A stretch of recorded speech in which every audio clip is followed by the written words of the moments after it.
So దేన్నైనా break చేయడం చాలా ఈజీ, అంతేనా? అనొచ్చా లేదా? దీన్ని బాల్ కొట్టాలంటే ఎంతసేపు? తీసుకెళ్ళి రాయి తీసుకొని గట్టికి కొడితే పగిలిపోతుంది, అంతేనా? దాన్ని మళ్ళీ కన్స్ట్రక్షన్ చేయండి, మనం చేస్తామా? మనం చేయగలుగుతామా? ఓకే, ఇది కూడా అలాంటిదే. ఇక్కడ బ్రేక్ చేయడం మనకు చాలా ఈజీ అనిపిస్తుంది. జస్ట్ న్యూట్రాన్ అనేది ఒక రాయి మాదిరి మనం ఇమాజిన్ చేసుకుంటే దాన్ని అప్లై చేసి మనం బ్రేక్ చేస్తున్నాం. ఇక్కడ ఫ్యూజన్ చేయాలి అంటే రెండు కొత్త థింగ్స్ని మనం కంబైన్ చేసి ఇంకొక కొత్త థింగ్ మనం డెవలప్ చేయాలి. That is not easy process. అందుకే అది న్యాచురల్ థింగ్ అంటున్నాం. ఎక్కడ జరుగుతుంది అది? సన్, స్టార్స్ అవి ఎప్పుడో యూనివర్స్ ఫామ్ అయినప్పుడు గెలాక్సీస్లో క్లియర్గా ఈ సన్, స్టార్స్ అనేది డెవలప్ అయినా కాబట్టి అప్పటి నుంచి ఆ ఫ్యూయల్ అనేది అలా దాంట్లో యూటిలైజ్ అవుతూ ఉంది. The most abundant element in the universe అంటే ఏం చెప్పొచ్చు మనం? విశ్వం మొత్తం మీద ఎక్కువ మోతాదులో దొరికేటువంటి మూలకం ఏదంటే ఏం చెప్పొచ్చు మనం? చెప్పండి. నేను ఎర్త్ అనట్లేదు, ఓకే, విశ్వం అంటున్నా. ఓకే, హైడ్రోజన్ అనొస్తా. మీరు కొట్టండి గూగుల్లో, the most abundant element in the universe అంటే ఏమొస్తుందంటే hydrogen. Second most abundant element in the universe అంటే హీలియం. క్లియర్గా మనం చూస్తే ఎందుకంటే గెలాక్సీస్లో ఉన్నటువంటి స్టార్స్, ఓకే, సన్, మన సన్ ఇవన్నీ పనిచేయాలంటే ఈ మెయిన్ ఫ్యూయల్ ఏంటంటే హైడ్రోజన్ ఫ్యూయల్. క్లియర్లీ అందులో హైడ్రోజన్ ఐసోటోప్స్ అంటే మనం ఏం చూసాం? హైడ్రోజన్ ఐసోటోప్స్ అంటే 3 చూసామా? ఫస్ట్ది ప్రోటియం అంటున్నాం, సెకండ్ది డ్యూటీరియం అంటున్నాం, థర్డ్ది ట్రిటియం అంటున్నాం. క్లియర్లీ ఇక్కడ మనం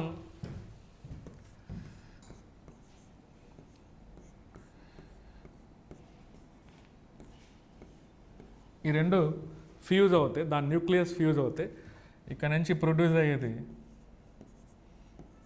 okay helium indirectly.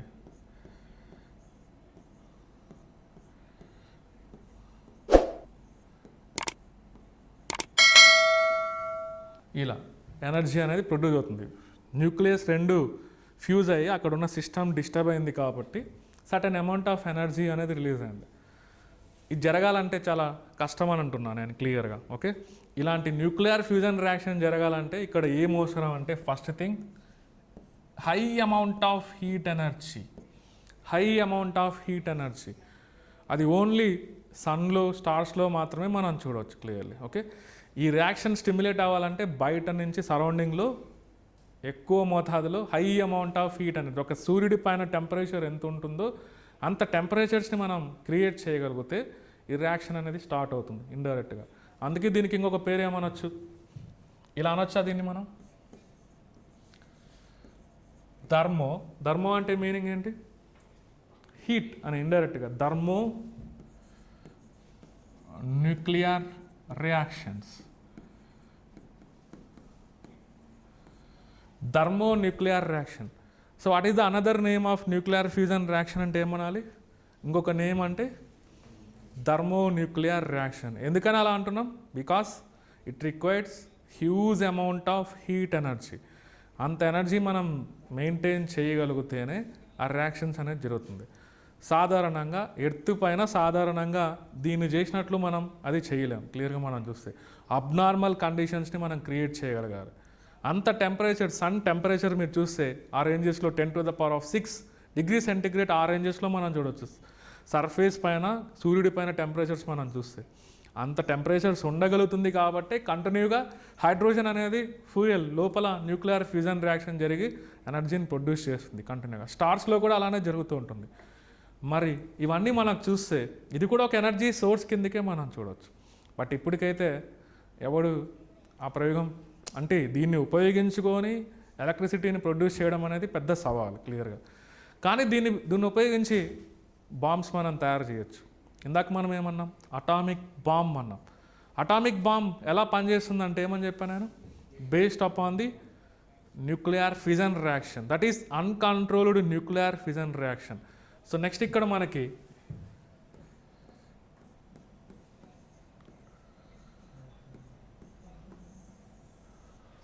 So hydrogen bomb. So what is the working principle of hydrogen bomb అంటే nothing but thermonuclear reaction, okay, nuclear fusion reaction clearly. Okay, but ఇంకొక స్టేట్మెంట్ ఇక్కడ నుంచి The energy released during nuclear fusion reaction. The energy released during nuclear fusion reaction is more when compared to the nuclear fission reaction. ఇక్కడ మనకి ఇంత mass destruction జరిగితే అంత energy produce అవుతుంది. అక్కడ ఎంత మాస్ ఉంది? కేవలం 5 ఉన్నాయి. 2 + 5 దానికే 20 మెగా ఎలక్ట్రాన్ వోల్ట్ రిలీజ్ అవుతుంది. ఇక్కడ ఎంత? 236 మాస్ ఇన్వాల్వ్ అవుతే 200 రిలీజ్ అవుతుంది.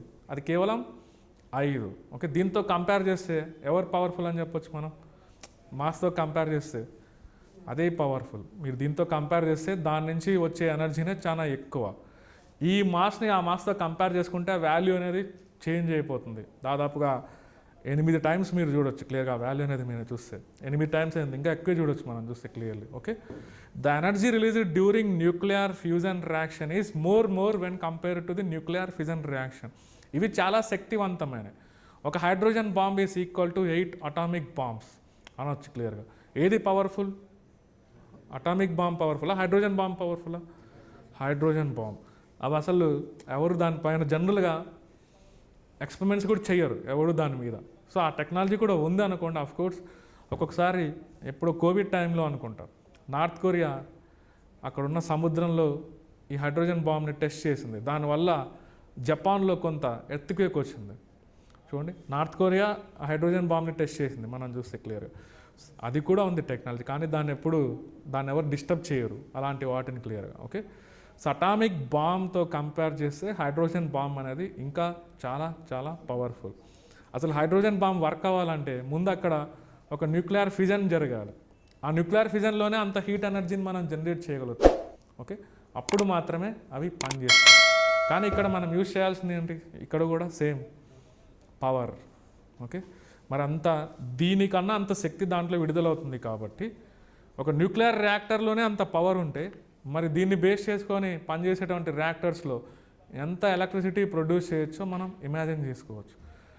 ఓకే, దీన్ని బేస్ చేసుకొని రియాక్టర్స్ని క్రియేట్ చేస్తూ ఉంటారు. వాటిని ఏమని పిలవాలంటే ప్యూర్లీ దీన్ని బేస్ చేసుకొని పనిచేసేటువంటి రియాక్టర్స్ని tokamak reactors. Okay, tokamak reactor అంటే ఏంటి మీనింగ్? న్యూక్లియర్ ఫ్యూజన్ని బేస్ చేసుకొని ఆ రియాక్టర్ పని చేస్తే దాని పేరు ఏమని పెట్టచ్చు అంటే టోకోమాక్ reactor. So try to remember that thing. Okay, so మనకి ఇలా ఎప్పుడన్నా ఏదన్నా ఒకటి క్రియేట్ చేయగలిగితే దాన్ని ఆర్టిఫిషియల్ సన్ అనొచ్చా లేదా? అనొచ్చా అనకూడదా? కృత్రిమ సూర్యుడు అంటున్నాం, ఆర్టిఫిషియల్ సన్ అంటున్నాం, అనొచ్చా అనకూడదా? చైనా ఒక ఆర్టిఫిషియల్ సన్ క్రియేట్ అంటే దాని మీనింగ్ ఏంటంటే ఈ న్యూక్లియర్ ఫ్యూజన్ని రియాక్షన్ని బేస్ చేసుకొని క్రియేట్ చేసిందని మనం చెప్పుకోవచ్చు, ఆర్టిఫిషియల్ సన్. అలాంటిదే ప్రపంచవ్యాప్తంగా ఒక ఎక్స్పెరిమెంట్ జరుగుతుంది క్లియర్గా. ఎక్స్పెరిమెంటల్ రియాక్టర్ అనేది డిజైన్ చేశారు దీన్ని బేస్ చేసుకొని. దాని పేరు ఏమనొచ్చు అంటే ప్రపంచవ్యాప్తంగా అంటే ప్రపంచ దేశాలు చాలా ఇన్వాల్వ్ అయినాయి. ఎవరెవరు ఇన్వాల్వ్ అయ్యారంటే దాంట్లో ఆ రియాక్టర్ కన్స్ట్రక్షన్లో European Union, India, China, okay, Japan, Russia, South Korea ఇవన్నీ ఇన్వాల్వ్ అయినాయి. యూరోపియన్ యూనియన్ దాంట్లోనే దాదాపుగా 28 కంట్రీస్ మనం చూడొచ్చు. Okay, India, China, Japan, Russia, South Korea ఇలాంటి మెయిన్ కంట్రీస్ అనేది యూఎస్ఏ. సో యూఎస్ఏ కూడా ఉంది అందులో మనం చూస్తే. వీళ్ళ పని ఏంటంటే దీన్ని బేస్ చేసుకొని పవర్ ప్రొడక్షన్ని చెయ్యాలి. ఓకే, భవిష్యత్తులో దీని నుంచి కూడా పవర్ని యూటిలైజ్ చేసి ప్రపంచంలో అందరూ యూటిలైజ్ చేసుకోవాలనే కాన్సెప్ట్తో ఒక ప్రోగ్రామ్ని, ఒక రియాక్టర్ని డిజైన్ చేస్తున్నాయి. చాలా రోజుల నుంచి ఎప్పుడో 1986లో ఆ ప్రాజెక్ట్ స్టార్ట్ చేశారు. స్టార్ట్ చేయడం మనం చూస్తే ఓకే, దాని పేరు ఏమనొచ్చు అంటే ఐటర్ అంటున్నాం. దాని అబ్రివేషన్ ఏంటంటే ఇంటర్నేషనల్ థర్మోన్యూక్లియర్ ఎక్స్పెరిమెంటల్ రియాక్టర్. పేర్లోనే ఉందా? థర్మోన్యూక్లియర్ అంటే ఏమంటున్నాం మనం? Nuclear fusion reaction. దీని పేరు ఏంటంటే ఇంటర్నేషనల్ థర్మోన్యూక్లియర్ ఎక్స్పెరిమెంటల్ రియాక్టర్ అంటే ఏంటి మీనింగ్? ఎక్స్పెరిమెంట్ అంటే ఏంటి మీనింగ్? పరిశోధనాత్మకమైనది. అంతర్జాతీయంగా దీనిపైన ఒక రీసెర్చ్ చేసే విధంగా ఒక రియాక్టర్ని క్రియేట్ చేశారు. దాన్ని ఏమంటున్నాం? International thermonuclear experimental reactor. దాని కన్స్ట్రక్షన్లో ఎవరెవరు ఇన్వాల్వ్ అయినారు? దాని నిర్మాణంలో ఎవరెవరు ఇన్వాల్వ్ అయినారు? యూరోపియన్ యూనియన్, ఇండియా ఉంది, రష్యా ఉంది, చైనా ఉంది, జపాన్ ఉంది, సౌత్ కొరియా ఉంది, యూఎస్ఏ ఉంది. క్లియర్గా మెయిన్ కంట్రీస్ అనేది ఉన్నాయి క్లియర్గా మనం చూస్తే. ఓకే, దాని పర్పస్ ఏంటంటే సేమ్ ఇదే రియాక్షన్ని ఉపయోగించి అక్కడ ప్రొడ్యూస్ అయ్యే ఎనర్జీని ఎలక్ట్రిసిటీ కింద కన్వర్ట్ చేయాలనేది అదొక ఎక్స్పెరిమెంటల్ రియాక్టర్. అది సక్సెస్ అవుతే 2025కి దాని నుంచి ఒక అవుట్కమ్ అనేది మనం చూడబోతున్నాం క్లియర్గా. 2025లో మనం చూస్తే అది సక్సెస్ అవుతే భూమి పైన ఎనర్జీ ట్రెండ్ అనేది చేంజ్ అయిపోతుంది. అసలు ఈ ఫాజిల్ ఫ్యూయల్స్ అవసరం లేదు. ఎలక్ట్రిసిటీ జనరేట్ చేయడానికి ఫాజిల్ ఫ్యూయల్స్ అసలు ఇంకా పనే లేదు. ఓకే, దీని పవర్ ఎంత ఉందో మనం ఇమాజిన్ చేసుకోవచ్చు. ఒక 1 గ్రామ్ ఆఫ్ యురేనియం ఫిజన్ని మనం చూస్తేనే 450 కేజీల కోల్తో సమానం అన్నప్పుడు మరి దాని పవర్ ఎలా ఉంటుందో మనం ఇమాజిన్ చేసుకోవచ్చు క్లియర్లీ. ఇక్కడ చూడండి క్లియర్లీ, ఇది ఒక రియాక్షన్ మనం అంటున్నాం. ఇందాక నేను వేసా కదా, డ్యూటీరియం H2, ట్రిటియం H3, ఆ రెండు ఫ్యూజన్ అవుతాయి, హీలియం. ఓకే, దాంతోపాటు న్యూట్రాన్. అక్కడి నుంచి హీట్ ఎనర్జీ జనరేట్ అయింది. ఆ హీట్ ఎనర్జీ జనరేట్ అయిన దాన్ని ఎప్పుడైనా ఏం చేస్తారంటే అది కోల్ అయినా, న్యూక్లియర్ ఫ్యూజన్ రియాక్షన్ అయినా హీట్ ఎనర్జీ జనరేట్ చేస్తే దాన్ని వాటర్ పైకి పాస్ చేస్తే అక్కడి నుంచి ఏం జనరేట్ అవుతుంది? స్టీమ్. దాన్ని టర్బైన్స్ మీదకి పాస్ చేస్తే ఆటోమేటిక్గా అక్కడి నుంచి ఎలక్ట్రిసిటీ ప్రొడ్యూస్ అవుతూ ఉంటుంది. ఓకే, ఇక్కడ చూడండి, energy of the 21st century అని ఉంది, ఒక న్యూస్ పేపర్లో మనం చూడవచ్చు క్లియర్లీ. ఓకే, ఐటార్ గురించి మొత్తం నేను చెప్పిన సేమ్ అదే రియాక్షన్ ఇక్కడ ఉంటుంది, nuclear fusion reaction. Okay, but ఇది ట్రిగ్గర్ చేయాలంటే మనకు మెయిన్ టెంపరేచర్స్ ఎలా ఉండాలి? ఈ రియాక్షన్ ట్రిగ్గర్ చేయాలంటే హై టెంపరేచర్స్ క్రియేట్ అవ్వాలి, హై టెంపరేచర్స్. అందుకోసం ఇక్కడ ఒక ప్లాస్మా లైక్ సబ్స్టెన్స్ని ఇక్కడ మధ్యలో క్రియేట్ చేస్తారు, ప్లాస్మా. సో ప్లాస్మా అంటే మీనింగ్ ఏంటి? జనరల్గా మనం పదార్థాలని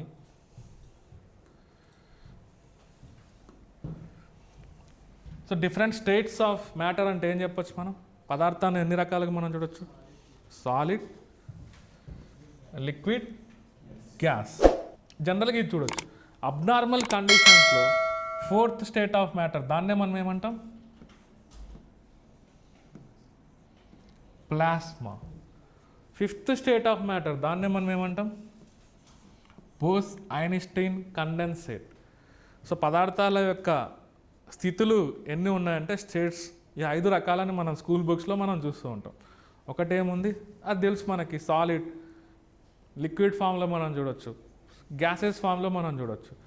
అబ్నార్మల్ కండిషన్స్ అంటున్నాం, ప్లాస్మా అనేది ఒకటి ఉంది. 4th state of matter, 5th state of matter అంటే బోస్ ఐన్స్టీన్ కండెన్సేట్. ఈ ప్లాస్మా క్రియేట్ అవ్వాలంటే ఏదైనా ఒక పదార్థాన్ని ప్లాస్మా రూపంలో కన్వర్ట్ చేయాలంటే high temperatures, high voltage apply చేయాలి, high voltage. Okay, high voltage అంటే ఎలక్ట్రిసిటీ అనేది ఎక్కువ ఉండాలి. ఒక వ్యాక్యూమ్ ఎన్విరాన్మెంట్ క్రియేట్ చేసి లోపల ఏదైనా గ్యాసెస్ని మనం రిలీజ్ చేసి దాంట్లో ఎలక్ట్రిసిటీ పాస్ చేస్తే అది మొత్తం బ్రేక్ అయిపోతుంది, అక్కడున్న గ్యాసెస్ మొత్తం బ్రేక్ అయిపోతుంది. దాన్నే అయనైజ్డ్ స్టేట్ ఆఫ్ మ్యాటర్ అంటాం. అలాంటి అయనైజ్డ్ స్టేట్ ఆఫ్ మ్యాటర్నే ప్లాస్మా. ప్లాస్మా అనేది పదార్థం యొక్క 4వ రూపం. ఇక్కడ కూడా వాళ్ళు ఏం చేస్తున్నారంటే ఐటార్లో ఇదొకటి క్రియేట్ చేస్తారు, ప్లాస్మా. అది 2025 నాటికి ఆ ప్లాస్మా ఎక్స్పెరిమెంట్ అనేది మనకు చూపించబోతున్నారు క్లియర్గా, 2025లో క్లియర్లీ. అది క్రియేట్ చేసిన తర్వాత ఆటోమేటికల్గా ఆ హైడ్రోజన్ అయాన్స్ అనేది ఫ్యూజ్ అయిపోయి ఎనర్జీ అనేది ప్రొడ్యూస్ అవుతుంది. ఓకే, ఆ ఫ్యూజ్ చేయాలంటే ప్లాస్మా అనేది అక్కడ క్రియేట్ చేయాలి క్లియర్గా మనం. అదే మీరు ఆ ఎక్స్పెరిమెంట్లో మీరు చూడొచ్చు. ఈ మధ్యలో రెడ్ కలర్లో ఉంది కదా, రెడ్ కలర్లో క్లియర్లీ అదంతా మనకి ప్లాస్మా క్రియేట్ చేసేటువంటివి అని మనం అనుకోవచ్చు. మీరు గూగుల్ ఇమేజ్లో కొడితే వస్తుంది. యాక్చువల్లీ ఇక్కడ రాయలేదు దాని గురించి. ఎస్, ఇక్కడ ఉంది, super heated plasma confined in ring shaped magnetic field.